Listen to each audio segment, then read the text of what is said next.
Good evening, everybody. I hope you are really doing well. Today, we are going to cover an other important poem, which name is All Through Eternity by Jalaluddin Rumi.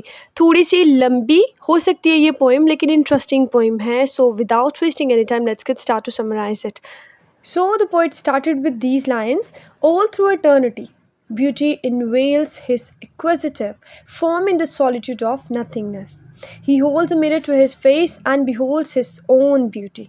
He is the knower and the known, the seer and the seen. No eye but his own has ever looked upon this universe.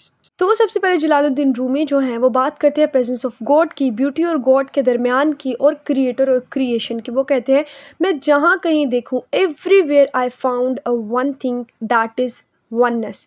Oneness of what? God. God की बात करें, oneness की बात करें, एक ही खुदा की बात करें. वो कह रहे हैं ऑल थ्रू एटर्निटी, जहाँ कहीं भी देखूँ, ब्यूटी इन वेल्स, खूबसूरती जो है वो अपना पर्दा आप उठाती है और क्या दिखाती है? His एक्विजिटिव form in the solitude of nothingness. बड़ी खूबसूरत ये बात की है. इस बात का मतलब ये है कि जहाँ कहीं भी मैं देखूँ, जहाँ कहीं मुझे उसकी खूबसूरती नज़र आती है. जब मैं उसकी खूबसूरती देखता हूँ ना, फॉर एग्जाम्पल मैं गुलाब देखता हूँ, मैं चाँद देखता हूँ, मैं सितारे देखता हूँ, मैं इस दुनिया को देखता हूँ, गैलेक्सीज को देखता हूँ, तो जब भी मैं देखता हूँ तो मुझे किस चीज़ की, किसकी प्रेजेंस जो है वो शो होती है? खुदा की. और वो खुदा जो कभी मैं उसको ढूंढना चाहूँ तो मुझे कहीं मिलता भी नहीं है. In the solitude of nothingness, जब इंसान इस दुनिया में आया तो उसे लगा वो अकेला आया, लेकिन ऐसा नहीं है. इस तन्हाई में वो अकेला नहीं है, बल्कि हर जगह जो है वो खुदा मौजूद है. He holds mirror to his face. अब यहाँ पे ही से मुराद जो है वो ह्यूमन बीइंग है, एक इंसान है, अशरफ अल मखलूक़ात है. उसकी वो बात करें, वो कहते हैं जब एक इंसान जो है वो इवन दो एक मिरर भी पकड़े, अपना चेहरा भी देखे ना, तो भी उसमें उसको अपनी ब्यूटी ही नज़र आती है कि कितना खूबसूरत खुदा ने इंसान को बनाया. He is the knower and the known. वो जानता है सब कुछ और जानने वाला है. वो सब कुछ देख रहा है और देखने वाला है. नो आई, कोई भी आंखों से देख नहीं सकती, but his own has ever looked upon this universe. लेकिन वो इस पूरी कुल कायनात को हमेशा से देख रहा है. वो पूरी कायनात में मौजूद है, कि एक ज़र्रे में मौजूद है, हर जगह मौजूद है. समझ आई? तो लेट्स मूव ऑन.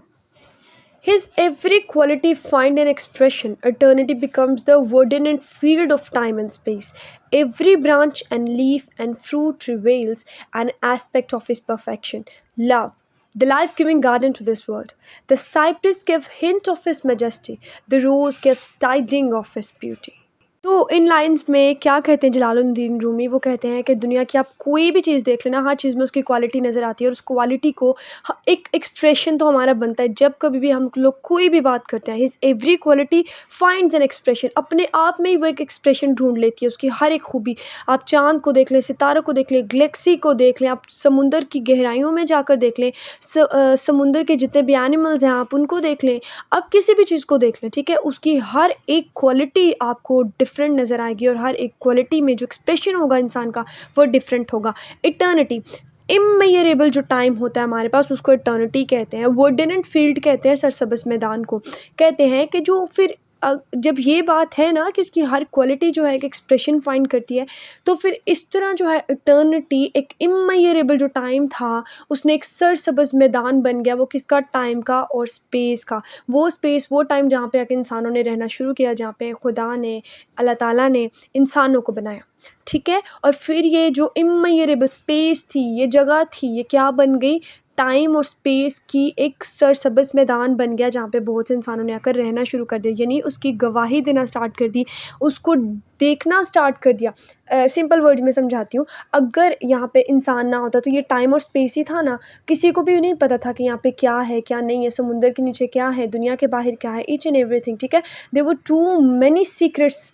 लेकिन जैसे इंसान एक्सप्लोर करना स्टार्ट किया तो पता चला कि उसकी इटर्निटी, जो हमारा क्रिएटर है, उसकी इटर्निटी जो इमेजरेबल है, जो कोई भी मेजर नहीं कर सकता, उसको हमने टाइम में डिवाइड कर दिया और उसको हमने स्पेस में डिवाइड कर दिया. मज़ीद वो कहते हैं कि इस दुनिया का हर पत्ता, every branch, every fruit just reveal an aspect of his perfection. कोई भी आप चीज़ उठाकर देख लें तो उसकी परफेक्शन की आपको एग्जांपल मिल जाएगी, ठीक है. और फिर वो बड़ी खूबसूरत बात करते हैं कि इस दुनिया में, इस ज़िंदगी में, हमारी ज़िंदगी को जो गार्डन है, गार्डन तो प्रॉस्पेरिटी का सिंबल होता है ना, सिंबलाइज़ करता है उस चीज़ को. तो कहते हैं हमारी जो ज़िंदगी है, उसका जो गार्डन है ना प्रॉस्पेरिटी का, उसमें किस चीज़ ने आके इसको कंप्लीट किया है? लव ने. हमारे पास जो थी वो जान तो है, लेकिन उसको गार्डन किसने बनाया? इस दुनिया को किसने खूबसूरत बनाया? प्यार ने, मोहब्बत ने। और किस प्यार की बात करें जो अल्लाह ताला हमसे करते हैं? The cypress give hint of his majesty. Cypress कहते हैं स्नोबर के दरख्तों को, अगर आपने देखा हो तो वो बहुत ही हरे भरे रहते हैं, एवरग्रीन रहते हैं। तो उसने बड़ी खूबसूरत एग्जाम्पल दिया कि कहते हैं जब आप कभी स्नोबर के दरख्तों को देखो ना, तो वो भी उसकी ही उसको ही हिट कर रहे होते हैं और उसका ही हिंट दे रहे होते हैं कि इसका अपने मैजेस्टी का, अपने लॉर्ड का, खुदा का। ठीक है, the rose gives tiding of his beauty. तो यहाँ पे टाइडिंग्स का मतलब है रिसेंट न्यूज़ किसी को देना। तो कहते हैं द रोज गिव्स, जो गुलाब है वो भी उसकी रिसेंट न्यूज़ दे रहा होता है उसकी खूबसूरती का। जैसे जैसे हर रोज़ एक नया गुलाब खिलता है, वैसे वैसे उसकी ब्यूटी को बताता है कि कितना ही खूबसूरत उसका बनाने वाला है, कितना ही खूबसूरत उसका क्रिएटर है। वो इतना क्रिएटिव है कि उसने इतना खूबसूरत रोज़ बनाया है, तो उसका दिल कितना खूबसूरत होगा। ठीक। Next is when ever beauty looks. जब भी खूबसूरती दिखती है या दिखती है, लव इज़ ऑल्सो देयर। जब भी खूबसूरती की बात होती है वहाँ पे प्यार भी मौजूद होता है। वेन एवर ब्यूटी शोज़ अ रोज़ी चिक्स, और जब जब खूबसूरती जो है अपने रोज़ी चिक्स दिखाती है, लव जो है वो लाइट कर देता है, उसे उजागर कर देता है हर फायर फ्रॉम दैट फ्लेम। यानी प्यार उसके लिए अपनी फायर को जला देता है जो कि फ्लेम बनकर जलती रहती है उसके लिए। When beauty dwells in the dark fold of night, love comes and finds a heart entangled in tresses. और जब कभी भी when beauty dwells in the dark, और जब भी रात के अंधेरे में वो खुद को फोल्ड कर लेती है, छुपा लेती है, कौन? खूबसूरती, ब्यूटी। जब रात हो जाती है तो हमें खूबसूरती नज़र नहीं आती।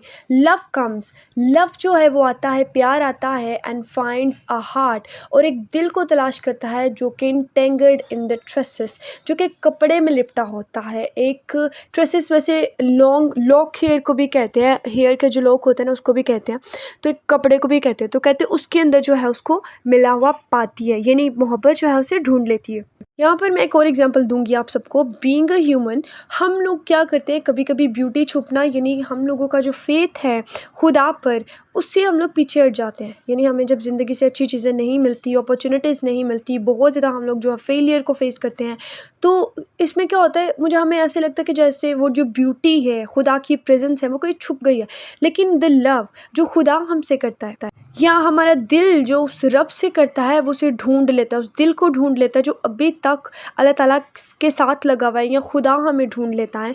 तो क्या करता है, हमें टेंशनों में, परेशानियों में घिरा हुआ पाता है, लेकिन फिर भी क्या करता है, वो हमें ढूंढ लेता है क्योंकि वो हमसे मोहब्बत करता है। और इसलिए जलालुद्दीन रूमी कहते हैं beauty and love are as body and soul. Beauty और लव जो है बॉडी और सोल की तरह है। Beauty is the mind, beauty जो है वो कान की तरह है, यानी आपको हर जगह जो है खूबसूरती नज़र आएगी। लव इज़ द डायमंड, लेकिन उस कान के अंदर जो हीरा है वो लव है, और वो उसको ही मिलेगा जो कान के अंदर मेहनत करेगा। वो किस्मत की बात है। ठीक है, यानी ये पूरी दुनिया जो है एक माइंड है, हर जगह ही खूबसूरती है, लेकिन उसका प्यार ढूंढना is just like you have found a diamond in the mine. And in the last line he said they have together since the beginning of time. और love और beauty साथ साथ हैं जब से ये दुनिया बनी है। they have together since the beginning of time, जब से ये दुनिया, जब से ये वक्त बना है, they have together side by side, step by step. So that is all about today's poem. तो अब अगर मैं इसके थीम्स बता दूं आप लोगों को, तो इटर्निटी की बात हुई है इसमें, प्रेजेंस ऑफ गॉड की, लव एंड ब्यूटी की, डेथ की, इमोर्टैलिटी ऑफ द सोल की, और लाइफ की। वैसे तो ये चीज़ मुझे स्टार्टिंग में बता देनी चाहिए थी इसके टाइटल के बारे में, बट मैंने कहा कि आप लोगों को पहले पोइम समझा देती हूँ, उसके बाद इन द एंड जो है आपको टाइटल के बारे में बता दूंगी। पूरी पोइम के बाद आपको टाइटल तो ऑलमोस्ट समझ आ गया होगा, फिर भी एक फॉर्मेलिटी है जो मैं पूरी कर दूँ कि ऑल थ्रू इटर्निटी का मतलब है कि जहाँ कहीं मैं देखूँ सिर्फ वननेस की बात की जा रही है, जहाँ कहीं भी देखो सिर्फ वही और वही है, हर जगह वही मौजूद है, एक ही खुदा है। वननेस की उसकी बात की गई है, उसकी प्रेजेंस की बात की गई है, गॉड की, क्रिएटर की, बनाने वाले की बात की गई है। So that is all about today's poem, themes and about their time. So be positive and stay calm all the time and stay tuned for more such video. तब तक के लिए खुदा हाफिज़।